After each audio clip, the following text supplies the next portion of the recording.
નમસ્કાર, પ્રણામ મિત્રો. જય માતાજી, જય શ્રી કૃષ્ણ. મિત્રો, આજની વાત સમજવા જેવી બનવાની છે, તો એકવાર સાંભળવા જેવી છે. તો તમને નમ્ર વિનંતી છે કે છેલ્લે સુધી સાંભળવા. તો ચાલો શરૂ કરીએ આજની વાત. આનંદીબેન આજે ખુશાલ હતા, કારણ કે આજના ઓછી છોકરીઓ વાળા જમાનામાં એમના દીકરાની સગાઈ થઈ ગઈ હતી. જોકે આનંદીબેનનું ઘર ઉચ્ચ મધ્ય વર્ગનું હતું, પણ છોકરીઓની અપેક્ષામાં પાર પડવું દરેકની જેમ અઘરું હતું.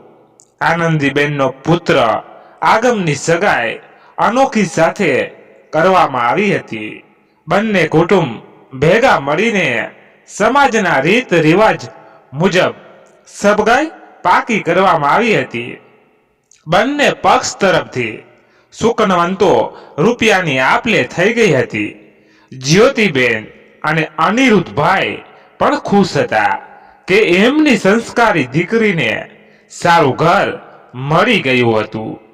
આગમ અને અનોખી એકબીજા સાથે દિવસે બાઇક પર મળતા, જ્યારે રાત્રે મોબાઈલ દ્વારા. આગમ કમ્પ્યુટરમાં એન્જિનિયરિંગ કરેલું હતું, એટલે તેને તેના પપ્પાના ધંધામાં કોઈ રસ જ નહોતો. વાત વાતમાં આગમ અનોખીને કહેવા લાગ્યો કે હું હવે આગળ અભ્યાસ માટે USA જવા માંગુ છું. ત્યાં માસ્ટર ડિગ્રી મેળવીને શક્ય હશે તો ત્યાં જ સેટલ થઈ જઉં છું.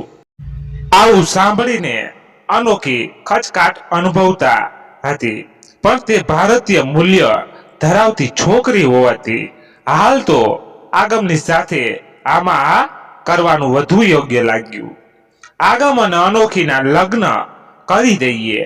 અનોખીના પિતા દીકરીના પિતા હોવાથી આટલો સમય ઓછો હોવા છતાં તેમણે વેવાઈનું માન રાખવાનું અર્થે આ વાત સ્વીકારી લીધી અને લગ્નની તૈયારીમાં લાગી ગયા. જોત જોતામાં લગ્નનો દિવસ આવી પહોંચ્યો. લગ્નનો દિવસ દીકરીના બાપ માટે ખુશી અને દુઃખ બંનેનો અવસર છે. તેમણે દીકરીનું કન્યાદાન આપ્યું અને સજળ નેત્રે પોતાની દીકરીને સાસરે મોકલી. બીજી બાજુ આનંદીબેન પોતાની વહુ અનોખીને પોખવા માટે હરખ ઘેલા બન્યા.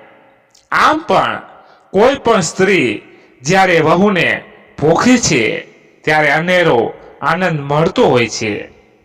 તેમણે અનોખીને તિલક કરી અને આરતી ઉતારીને ગૃહ પ્રવેશ કરાવ્યો. તેઓને અનોખી જેવી સુંદર અને સંસ્કારી વહુ બદલ ભગવાનનો આભાર માનતા હતા. લગ્નની એ રાત બીજા બધા યુગલની જેમ આગમ અને અનોખી માટે યાદગાર બની રહી. અનોખી તો ભારતીય સ્ત્રીની જેમ નીચી આંખ રાખી પતિની વાતની સાથે મુખ સંમતિ આપ્યા કરતી હતી. અનોખી ફક્ત એટલું જ બોલી કે આપણે કોઈ પણ પરિસ્થિતિમાં એકબીજાના જ રહીશું. 2 દિવસ બાદ અનોખી અને આગમ બંને જણા 5 દિવસ સિમલા મનાલી હનીમૂન મનાવવા જતા રહ્યા છે. ત્યારે બર્ફીલા પહાડોમાં બંને જણા એકબીજાના હાથમાં હાથ રાખી મન મૂકીને ફર્યા અને અલગ અલગ પોઝમાં અસંખ્ય ફોટા પાડ્યા. આ અનોખી અને આગમના જીવનનો સૌથી ઉત્તમ સમય હતો.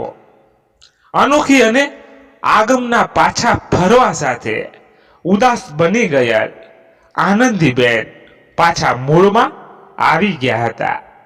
તેઓ અનોખીને લઈને સગા સંબંધીઓને ત્યાં અને આડોશ પાડોશમાં ફરતા અને વહુના વખાણ કરતા, કેમ કે આનંદીબેન જાણતા હતા કે વહુના વખાણ એ ડિપોઝિટ છે જે ગઢપણમાં પાકતી હોય છે.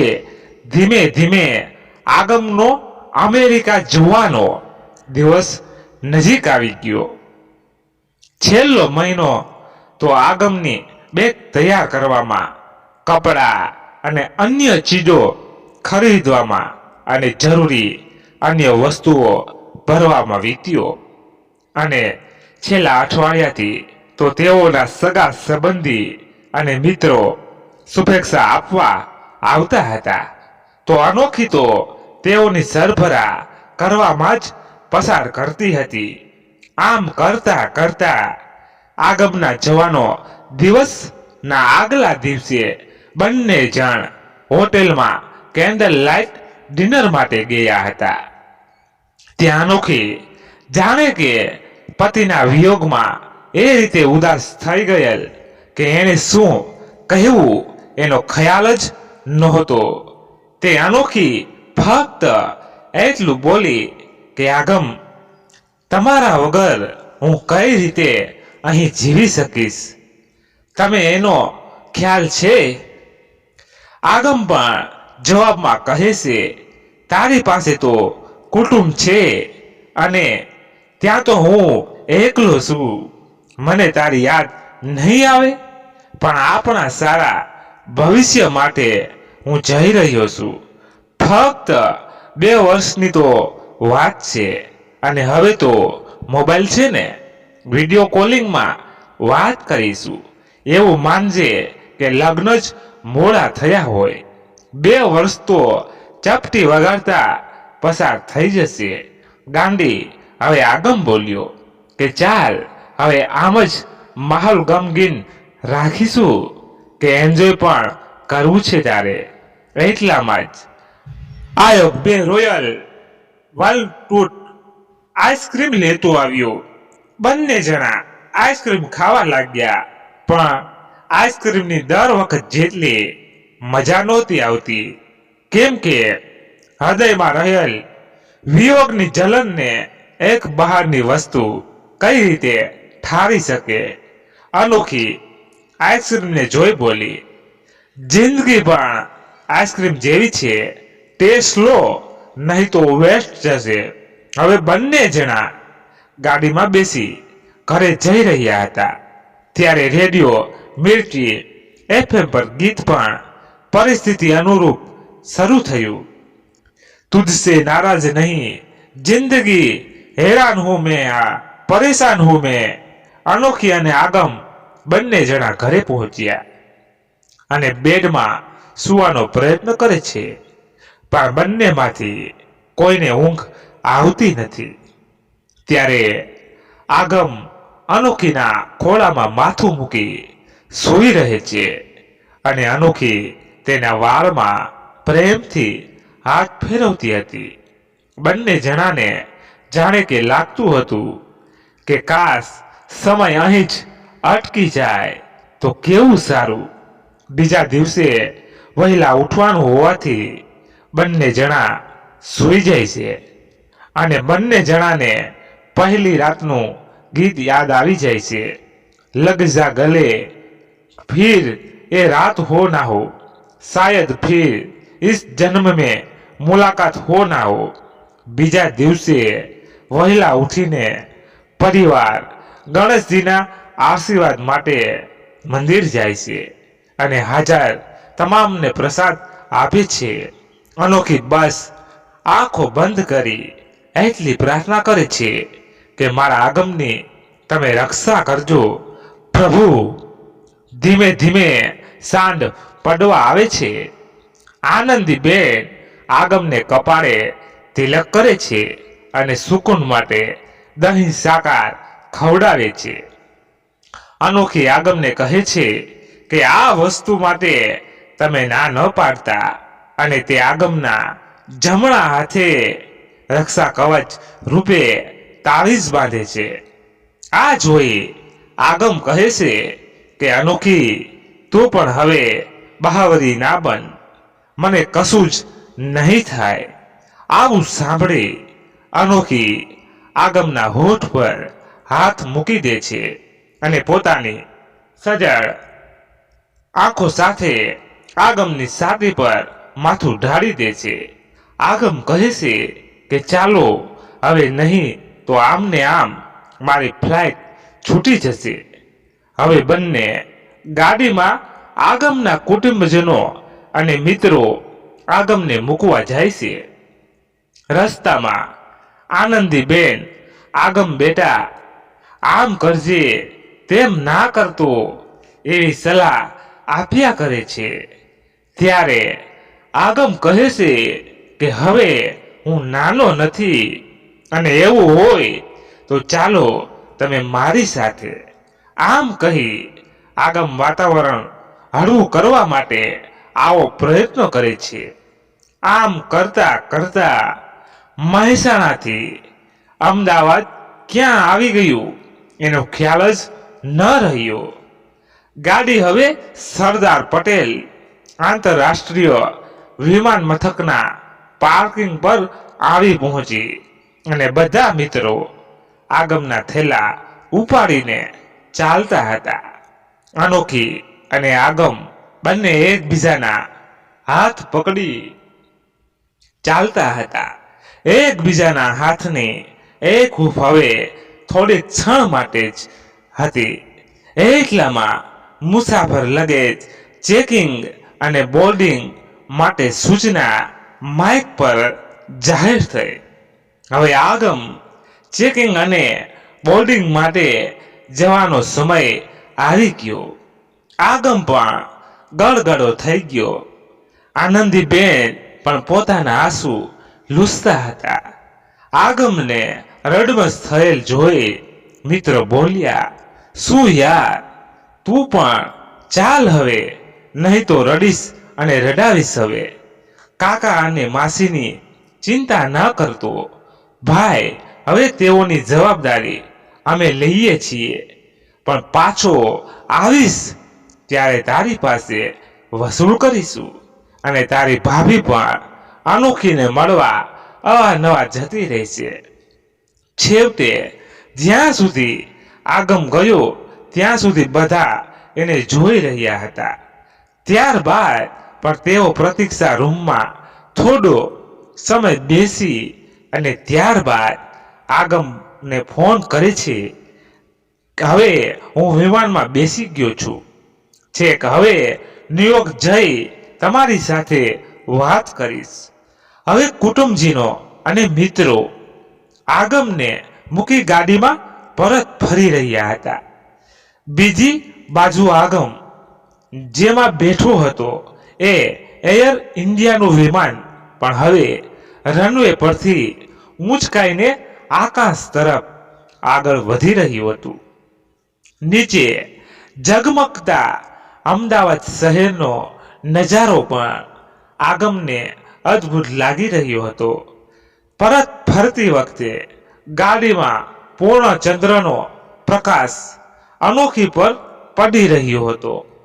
પણ એ શીતળ ચાંદની પણ અત્યારે શીતળ નહોતી લાગતી, કારણ કે અનોખીનો ચાંદ આગમ તો એની પાસે હતો નહીં.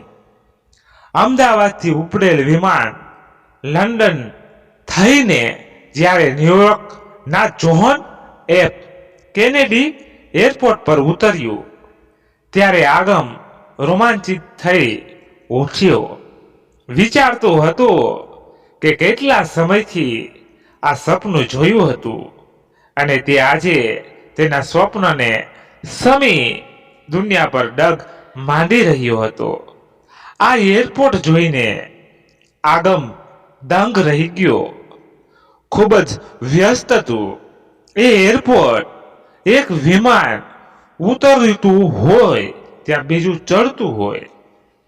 જ્યારે આગમ લગેજ બેગ લઈ અને ચેકિંગ કરાવી બહાર આવ્યો ત્યારે તેના મિત્રના સંબંધી હેરી એના નામનો બોર્ડ લઈ ઊભો હતો.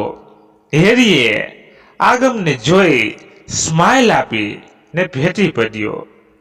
ડ્રાઈવરની મદદથી તેણે આગમને બેગ ગાડીમાં મૂકી અને બધા ગાડીમાં બેસીને હેરીનું મકાન વુડ હેવન વિસ્તારમાં હતું.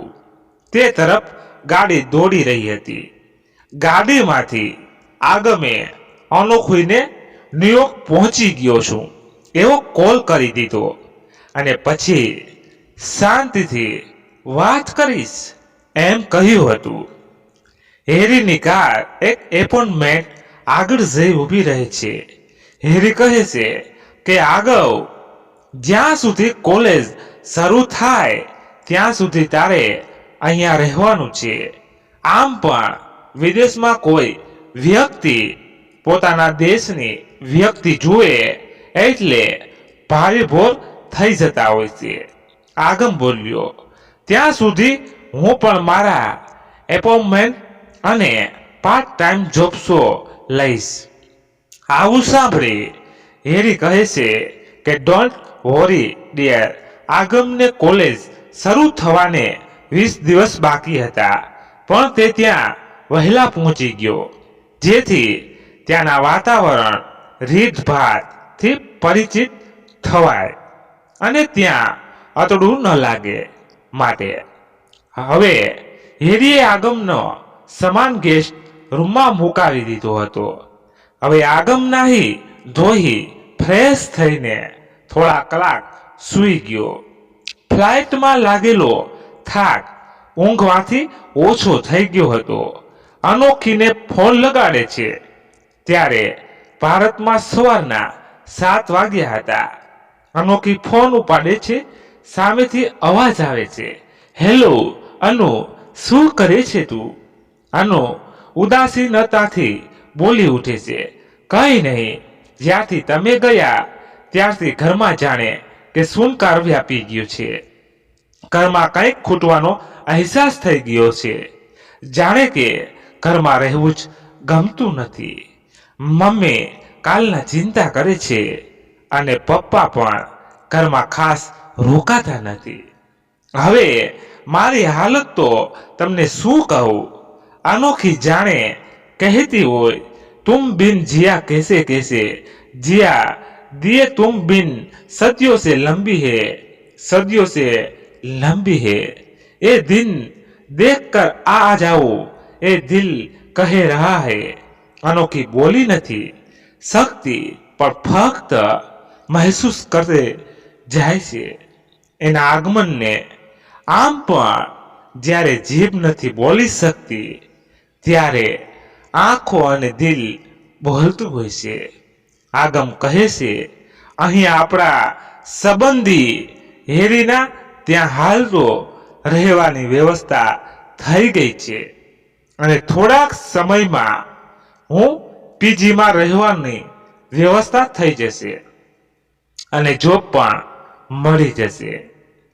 એટલામાં આનંદીબેન આવે છે અને આગમ એમની સાથે પણ વાત કરી લે છે. જ્યારે તેઓ હેરીના પત્ની સામે વાત કરે છે ત્યારે સુકૂન મળે છે. છેલ્લે આગમ અનોખીને ગુડ બાય સ્વીટ હાર્ટ કરી ફોન બંધ કરે છે. જોત જોતામાં 20 દિવસ ક્યાં પસાર થઈ જાય છે એની આગમને ખ્યાલ જ નથી આવતો. બિગોમન્ટ યુનિવર્સિટીમાં એડમિશન લીધું હતું.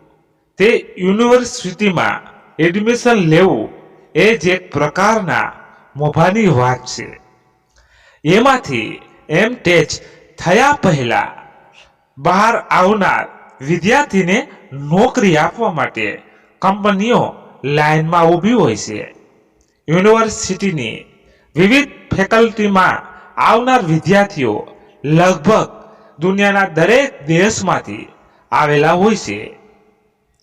તેમાં ચીન અને ભારતમાંથી આવનાર વિદ્યાર્થી સૌથી વધુ હોય છે. આગમ પહેલા દિવસે આવ્યો હતો એટલે કોઈ એવી વ્યક્તિની શોધમાં હતો કે જેનો સાથ મેળવી અને અજાણ્યા વાતાવરણમાં સેટ થઈ શકે. પહેલા દિવસે વિદ્યાર્થીઓના પરિચયમાં જ આગમ ભારતની જ આવેલ નાયરા નામના યુવતીના સંપર્કમાં આવ્યો. નાયરા નામની એ યુવતી મુંબઈની હતી. મુંબઈના એક ગુજરાતી હતી.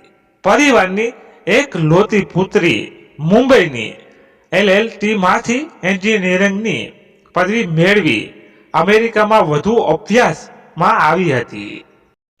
નાયરા પણ કોઈની શોધમાં હતી. હવે એકબીજાના ટેકે ભણવાનું હતું અને 2 વર્ષનો અભ્યાસ પૂર્ણ કરવાનો હતો. આગમ અને નાયરા બંને જણા હવે લગભગ આવવાના જવાના એક જ રસ્તા પર રહેતા હતા. નાયરા અજાણ્યા વિસ્તારમાં રહેતી હોવાથી આગમ તેને પોતાની પીજીમાં ભારતીય યુવતી સાથે રહેવાનું કહ્યું. કમ્પ્યુટર પ્રોજેક્ટ અને સોફ્ટવેર બનાવવા માટે ભેગા થયેલા આ બંને એકબીજાના ગમા અણગમા અને એક જ જેવી અવસ્થામાં રહેલા હોવાને કારણે એકબીજાની કેમિસ્ટ્રી મળી ગઈ હતી. આમને આમ હવે આગમ અનોખીને જે ફોન કરતો હતો તેની સંખ્યા ઓછી થવા લાગી હતી. જ્યારે પણ ફોન કરતો ત્યારે આગમને અનોખી ફરિયાદ કરતી. ત્યારે આગમ કહેતો કે અહીં અભ્યાસ અને નોકરીમાં સમયની એટલી ખેંચ છે કે પોતાની જાત માટે નવરાશ નથી. એકવાર અનોખીનો ફોન આવ્યો અને કહેવા લાગી કે આગમ, આ નવરાત્રિમાં તો તમે નથી, એટલે નવરાત્રિ પણ રંગીન રહી નહોતી. એટલે અનોખી એના પપ્પાના ઘરે જવાની હતી અને લગભગ દિવાળી સુધી ત્યાં જ રહેવાની હતી. આગમ અને તેના મિત્રો અને અન્ય ભારતીય લોકોએ ભેગા મળી અમેરિકામાં નવરાત્રિનું આયોજન કર્યું હતું અને તેઓ પણ મન મૂકીને ગરબા રમ્યા હતા. આગમ અમેરિકામાં નવરાત્રિ ઉજવણીના ફોટા મોકલ્યા હતા. ત્યારે અનોખી પૂછતી કે આ છોકરી કોણ છે? ત્યારે આગમ કહેતો, અહીંયા બધા ભારતીય ભેગા રહી મુક્ત મને ઉજવણી કરતા હોય છે. અનોખીને પણ મુક્ત મન કોને કહેવાય એની ખબર હતી, પણ આગમ અને નાયરાના પોઝ એવા હતા કે કોઈ પણ પત્ની ફરિયાદ કરે પણ અનોખી ખરેખર અનોખા પ્રકારની હતી.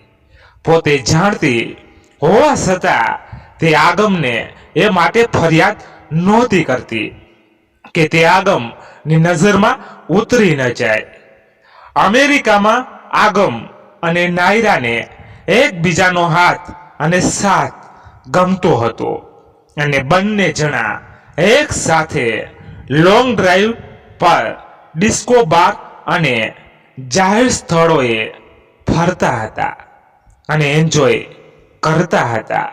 ખાસ બાબત એ હતી કે અહીં આગમ અને નાયરાને કોઈ કહેનાર નહોતું કે ટોકનાર કોઈ નહોતું, એટલે છૂટો દોર મળી ગયો હતો.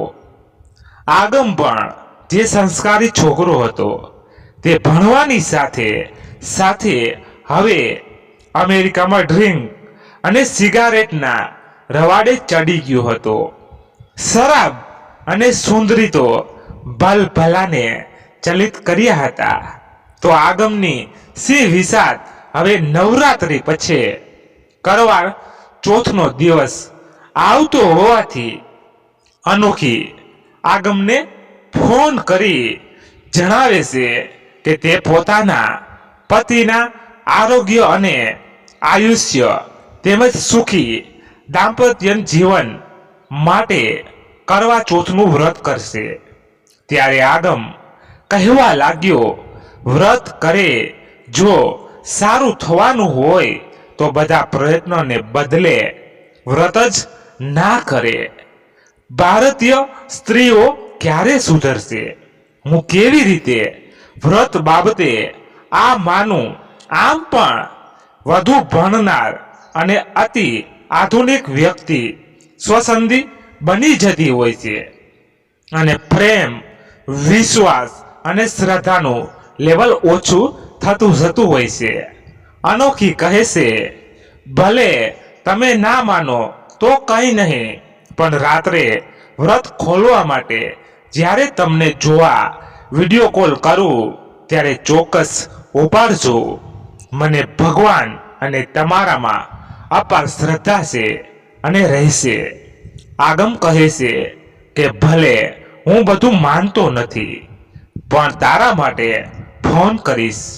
બીજા દિવસે આખો દિવસ અનોખી આગમ માટે ભૂખી તરસી રહીને વ્રત કરે છે અને રાત્રે ચંદ્રને પૂજવા માટે પૂજા સામગ્રી લઈ જાય છે અને આગમને ચાળણીમાં ફોન દ્વારા આગમનું મુખ જોઈ વ્રત તોડીને પારણા કરે છે. બીજી બાજુ આગમને નાયરા બોલાવતી હતી એટલે જવાની ઉતાવળ હતી અને કોલ છોડીને આગમ ચાલી નીકળે છે.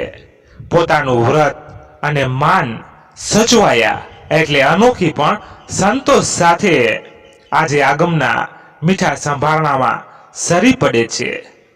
નાતાલનો તહેવાર નજીક આવી રહ્યો હતો.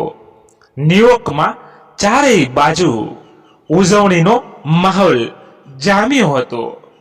ન્યુયોર્કની સડકો અને બિલ્ડિંગ રોશની અને બેનરથી ઝગમગતા હતા. મલ્ટીપ્લેક્સ, થિયેટર અને મોલમાં નાતાલના પર્વ નિમિત્તે લોભામણી સ્કીમ આપી હોવાના કારણે લોકોના જાણે કે મેળો જામ્યો હતો. સાંભળનાર મિત્રો, સસ્તું લેવાનું અને સ્કીમનું આકર્ષણ ત્યાં પણ છે. આગમ આ વર્ષે નાતાલની ઉજવણીના સાથે કરવાનો પ્લાન બનાવ્યો હતો. તેણે નાયરાને આ બાબતની જાણ કરીને પોતાના એપોઇન્ટમેન્ટ પર ઉજવણી કરવાનું નિમંત્રણ આપ્યું.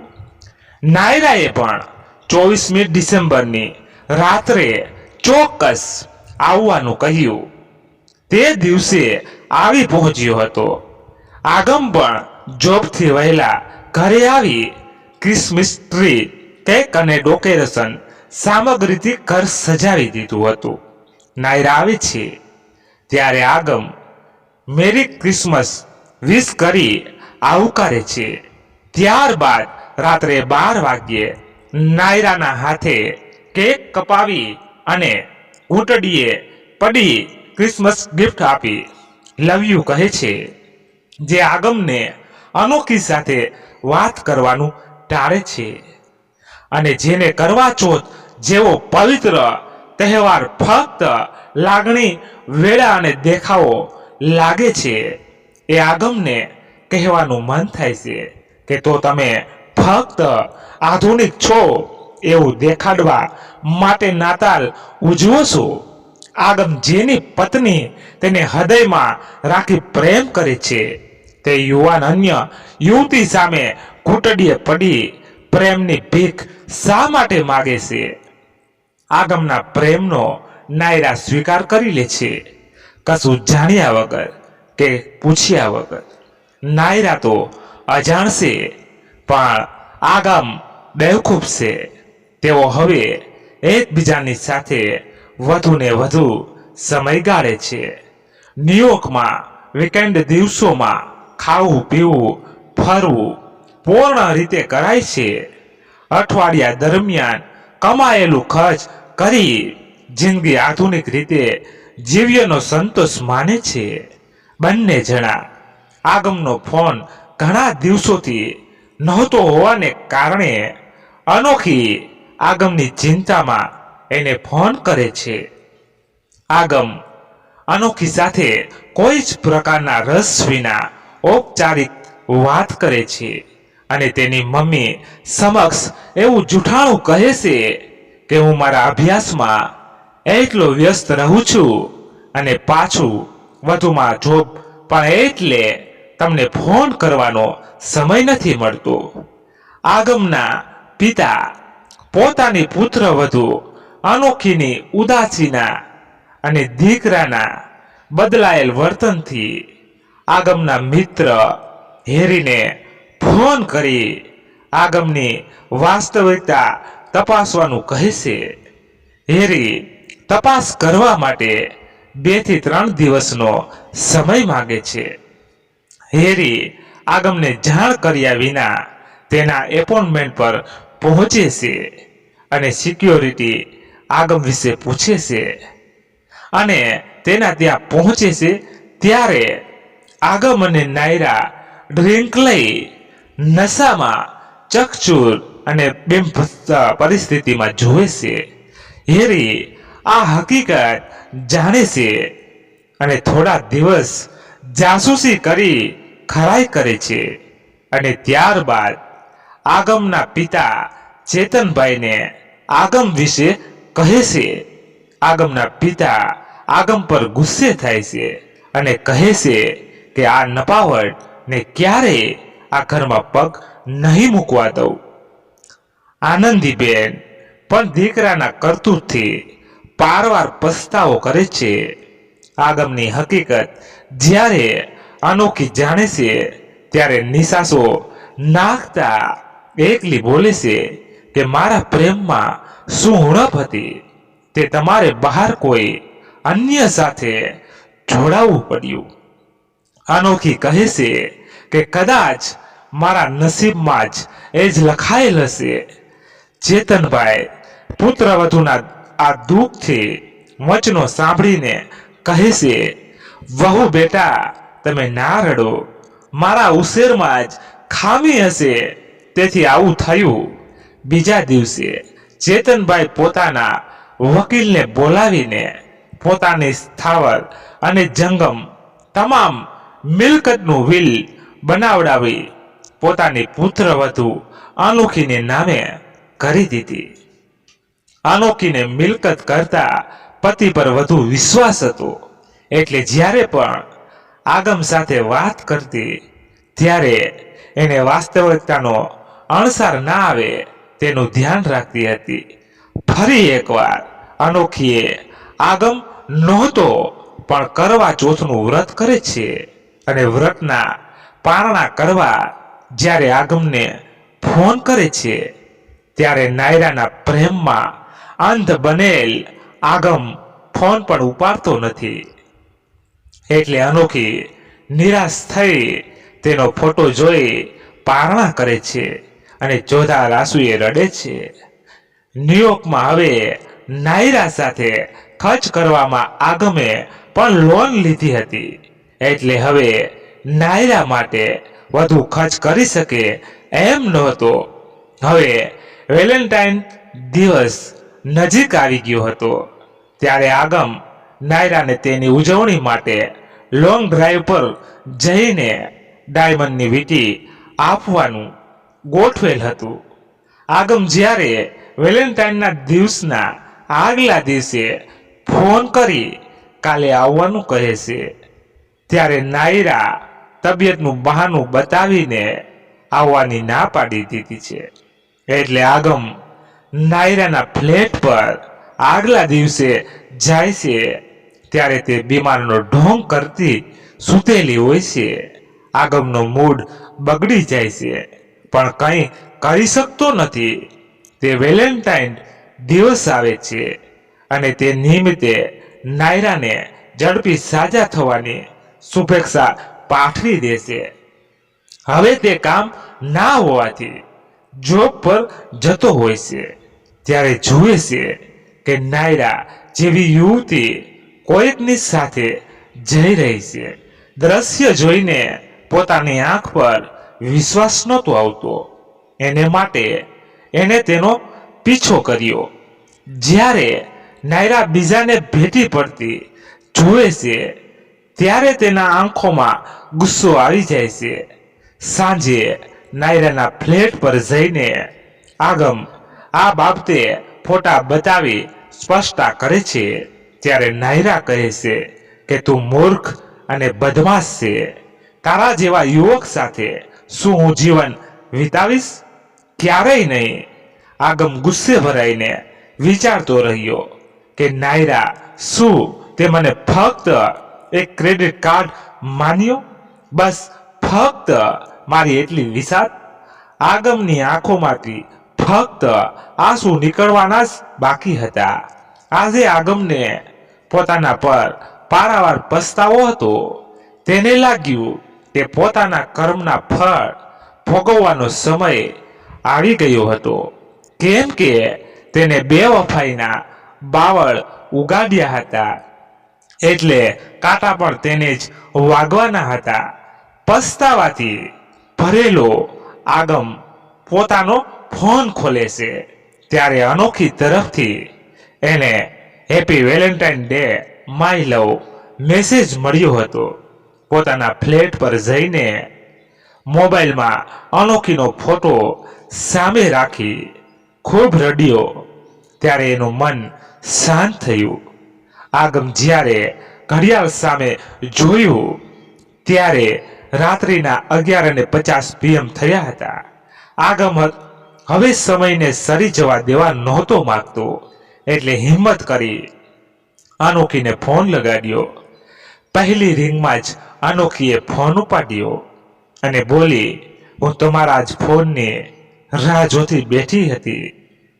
હેપી વેલેન્ટાઇન ડે મારા પ્રિય આગમ. આટલું સાંભળીને આગમની આંખોમાંથી આંસુની ધાર વહેવા લાગી. ફક્ત એટલું જ બોલ્યો કે હું પણ હવે સૂઈ જા, બહુ ઉજાગરા ના કરીશ. તેને પોતાની હકીકત ફોનમાં કહેવાનું માંડી વાળ્યું હતું, કેમ કે જો કહીશ તો અનોખીનો મારો પરનો પ્રેમ અને વિશ્વાસ ઉઠી જશે અને મારા જીવવાનો એ તો સહારો છે. આગમ માટે હવે નાયરા સાથે વાત અને જોવાનું નહીં, પણ એનું નામ પણ હરામ હતું. એને દિલ લગાવી ભણવાનું નક્કી કર્યું. 2 મહિના બાદ તેની ફાઇનલ પરીક્ષા હતી. દરરોજ તે અનોખી સાથે વાત કરતો. વાત કર્યાથી આનંદ મળતો અને હિંમત મળતી, પણ પોતાની બેવફાઈ હજુ મનને શાંત થવા નહોતી દેતી. પરીક્ષા પૂર્ણ થઈ. કોન્વોકેશન પ્રોગ્રામમાં ડિગ્રી સર્ટિફિકેટ મળ્યું, સાથે 1 કરતા વધુ કંપની મોભાદાર અને ડોલરમાં નોકરી આપવામાં પણ તૈયાર હતી, જેનો સેલરી ભારતમાં મળતા સેલરી કરતા 10 ગણો વધુ હતો. પણ હવે આગમને આ દેશનો મોહ જતો રહ્યો હતો. જોગાનું જોગ આગમ નવરાત્રિમાં ભારત પરત આવ્યો ત્યારે ચેતનભાઈ અને આનંદીબેન તેને ઘરમાં આવવા દેતા નથી, અને જ્યાંથી આવ્યો ત્યાં પરત જવાનું કહે છે. ત્યારે અનોખી આગમ વતી માફી માગે છે અને પોતાના માટે તેને આવવાની મંજૂરી આપવાનું કહે છે. આગમના આવ્યાના થોડાક દિવસ પછી જ કરવા ચોથનું વ્રત હતું. ત્યારે આખો દિવસ તેણે પોતાની પત્ની સાથે વિતાવ્યો. આજે અનોખીના મોઢા પર બેવડી ચમકશે અને રાત્રે ચંદ્ર સમક્ષ તેનું મુખ જોવા આવે છે. ત્યારે આગમ ઘૂંટડીએ પડી ધ્રુસકે રડી પડે છે અને કરેલી ભૂલનો સ્વીકાર કરી માફી માગે છે. ત્યારે અનોખી કહે છે કે હું જાણું છું આ બધી હકીકત, પણ દુનિયામાં કોઈ કલંક વગરનું નથી હોતું. અરે, જે ચંદ્રની હું પૂજા કરું છું એ પણ ડાઘવાળો છે, છતાં એમની પૂજા કરતી હોઉં તો તમને કેમ ના અપનાવી શકું. હું આવું કહી અનોખી આગમને ઊભો કરી ભેટી પડે છે અને કહે છે કે તમારું સ્નાન તો મારા હૃદયમાં રહેશે, અને હસતા બોલી કે તમારી ભૂલ એક શરતે માફ કરું કે મને અને દેશને તમે કદી છોડતા નહીં. આગમ હવે દેશને વફાદાર એવી ટાટા સલાહદાર સેવામાં સોફ્ટવેર એન્જિનિયર તરીકે જોડાય છે.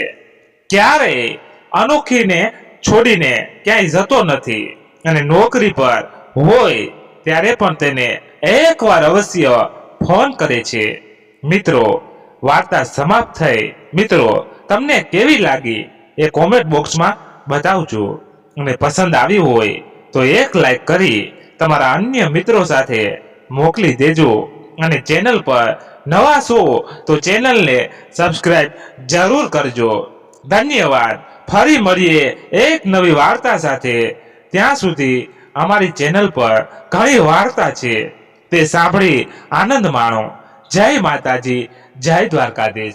હર હર મહાદેવ, મહાદેવ, મહાદેવ. જય શ્રી રામ, જય બજરંગ બલી. મિત્રો, કાંઈ એવું બોલ્યું ચાલ્યું માફ કરજો, અથવા તો અમને કોમેન્ટ બોક્સમાં જણાવજો, જેથી કરીને અમારી ભૂલોનો અમે પ્રાયશ્ચિત કરી શકીએ અને સુધારી શકીએ. Thank you.